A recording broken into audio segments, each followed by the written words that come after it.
Bismillahirrahmanirrahim. Assalamualaikum warahmatullahi wabarakatuh. Pada kesempatan kali ini saya akan menyampaikan sejarah mengenai peradaban di masa lalu, yaitu peradaban Babilonia. Nah, tujuan saya menyampaikan sejarah ini adalah untuk menambah wawasan kita semua agar kita mengetahui sejarah-sejarah mengenai peradaban kuno di masa lalu. Nah, langsung saja kita akan masuk ke dalam pembahasannya. Babilonia atau Babylon diberi nama sama dengan ibu kotanya, yaitu Babel. Babylon adalah negara kuno yang terletak di selat Mesopotamia yang sekarang merupakan negara Irak, yang berada di wilayah Sumeria dan Akkadia. Babel pertama kali disebutkan dalam sebuah tablet dari masa pemerintahan Sargon dari Akkadia, yaitu dari abad ke-23 sebelum Masehi. Babel berkembang menjadi kerajaan besar pada masa Hammurabi, yaitu sekitar tahun 1694 sebelum Masehi, yang mana wilayahnya meliputi wilayah kerajaan Akkadia di masa lalu. Setelah itu berdirilah Kekaisaran Neo-Babilonia di bawah pemerintahan dinasti Kasdim atau dinasti ke-11 yang dimulai dari revolusi Nabopolassar, yaitu pada tahun 626 sebelum Masehi, hingga invasi Cyrus the Great dengan penguasa terkenal yaitu Nebukadnezar yang kedua. Nah, Babel kemudian dikalahkan oleh Cyrus, kemudian Raja Media dan Raja Persia pada tahun 539 sebelum Masehi. Nah, istilah Babilonia baru atau Kasdim bermakna Babilonia yang ada di bawah kekuasaan dinasti Kasdim atau dinasti ke-11, dimulai dari revolusi Nabopolassar di tahun 626 sebelum Masehi sampai invasi Kores Agung, yaitu pada tahun 539 sebelum Masehi. Dengan penguasa terkenal salah satunya adalah Nebukadnezar yang kedua. Nah, kronologi dinasti Babilonia pertama diperdebatkan sebab ada daftar raja Babilonia A, kemudian ada daftar raja Babilonia B. Nah, dalam kronologi tersebut, administrasi daftar A dipakai karena penggunaannya yang lebih luas. Sedangkan periode pemerintahan dalam daftar B umumnya lebih lama. Nah, asal-usul dinasti ini sulit dipastikan dengan pasti, sebab topografi Babilonia itu sendiri, yang mempunyai permukaan air yang tinggi. Nah, kemudian saat Hammurabi bangkit agar menjadi Raja Babylon, kekaisaran tersebut hanya terdiri dari beberapa kota dan beberapa daerah yang ada di sekitarnya. Di antaranya adalah Tilbat, Sipar, Kis, dan Borsipah. Kemudian setelah Hammurabi menjadi raja, ia berhasil mendapatkan banyak kemenangan militer dengan menaklukkan kota-kota lain yang dapat memberikan manfaat bagi Babylon. Dengan kemenangan militernya, banyak negara ditangkap oleh kekaisaran. Namun meskipun Babilonia telah menjadi jauh lebih kuat berkat Hammurabi, Babel masih bukan area penting di Mesopotamia, tidak seperti Asyur, lalu dipimpin oleh Samsi Adad I atau Larsa yang kemudian dipimpin oleh Rimsin. Kemudian di tahun ke-13 Hammurabi sebagai raja, ia mulai menjadikan Babylon pusat dari apa yang kemudian menjadi kerajaan besar. Tahun itu dia merebut Larsa dari Rimsin. Jadi dia sekarang memiliki kendali atas pusat-pusat kota yang menguntungkan seperti Nippur, Uruk, dan Isin. Dengan kata lain, Hammurabi mengendalikan semua Mesopotamia Selatan. Nah, kekuatan politik lain yang layak diperhitungkan di wilayah ini pada milenium kedua adalah Esnunna yang ditangkap oleh Hammurabi sekitar tahun 1761 sebelum Masehi. Babel kemudian memakai jalur perdagangan Esnunna yang telah mapan dan stabilitas ekonomi yang mereka miliki. Tak lama kemudian, pasukan Hammurabi merebut Mari, yang merupakan kota terakhir yang memberinya kendali atas seluruh wilayah yang membentuk Mesopotamia di bawah dinasti ketiga Ur di milenium ketiga. Mesopotamia sendiri adalah suatu daratan yang terletak antara Sungai Efrat dan Sungai Tigris.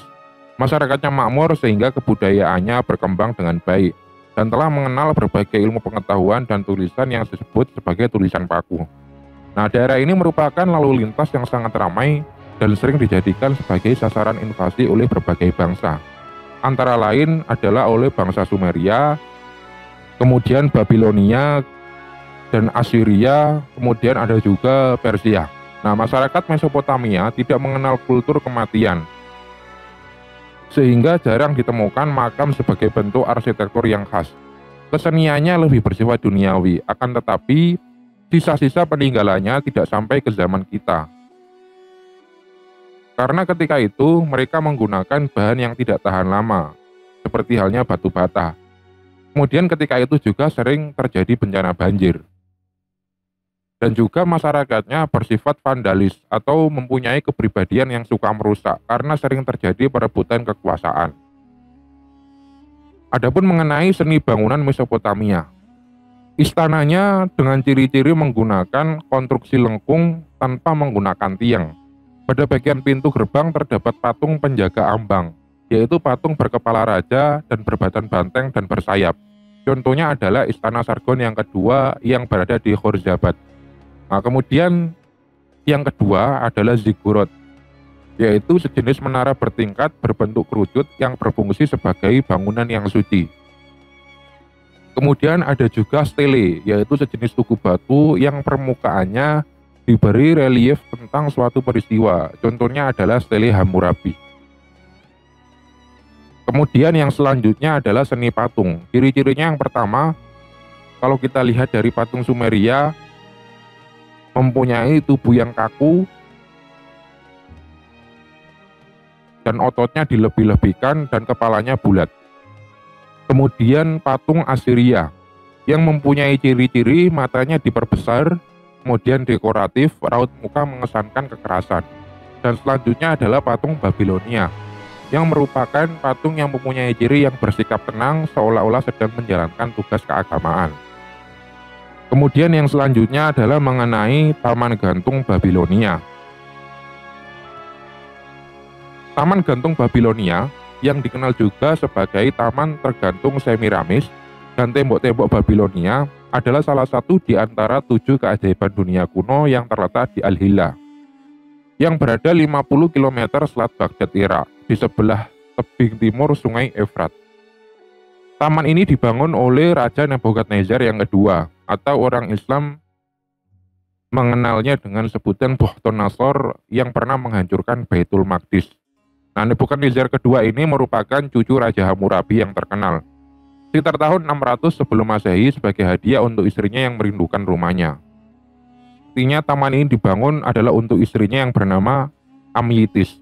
Nah, Amyitis ini merindukan pohon-pohon dan tanaman wangi yang berada di Persia. Akhirnya Raja Nebukadnezar kedua ini memutuskan untuk membuat taman gantung. Nah, sedangkan dalam tulisan lain dikatakan bahwa istri Nebukadnezar yang kedua yang bernama Amuhia dan ia berasal dari Nusantara. Taman ini diperkirakan hancur sekitar 2 abad sebelum Masehi. Kemudian taman gantung ini didokumentasikan oleh sejarawan Yunani seperti Strabo dan Diodorus Siculus. Lembaran sejarah paling tua yang mencatat karya arsitektur yang dilengkapi taman sebagai wujud cinta kasih terhadap seseorang yang sangat disayangi adalah di Mesopotamia yang berada di Irak. Nah, dalam catatan Herodotus, seorang penulis Yunani kuno, disebutkan bahwa saat Raja Nebukadnezar II yang menjadi raja di kerajaan Babilonia baru telah memerintahkan untuk membuat taman gantung yang sangat indah sebagai hadiah kepada Amyitis, sang permaisuri yang sangat disayanginya. Taman gantung merupakan wujud arsitektur pertama khas Mesopotamia yang telah dikenal rakyat Mesopotamia sejak pemerintahan Raja Hammurabi di kerajaan Babylon Lama. Di antara bangunan-bangunan kota yang tinggi mencuat di permukaan tanah itulah biasanya ditanami tanaman-tanaman yang indah, sehingga dari kejauhan terlihat seperti taman yang menggantung. Taman gantung yang dibangun oleh Raja Nebukadnezar kedua yang puncak kejayaannya sekitar tahun 612 sebelum Masehi, kemudian menjadi sangat terkenal ke seluruh penjuru dunia dan dikagumi rancangannya hingga kini. Taman gantung Babylon ini kemudian menjadi monumen agung kerajaan Babylon yang tiada duanya. Luas taman ini diperkirakan mencapai 4 are atau sekitar 4.046 meter persegi. Wujud arsitekturalnya sangat unik karena bertingkat-tingkat. Taman ini ditanami berbagai pepohonan indah dan dilengkapi sistem pengairan hingga ketinggian 100 meter di atas permukaan tanah. Dari puncak taman ini dapat disaksikan pemandangan di sekeliling kerajaan Babilonia. Demikian secara singkat mengenai kerajaan Babilonia yang dapat saya sampaikan. Semoga dapat menambah wawasan kita semua. Akhirul kalam, billahi taufiq wal hidayah. Wassalamualaikum warahmatullahi wabarakatuh.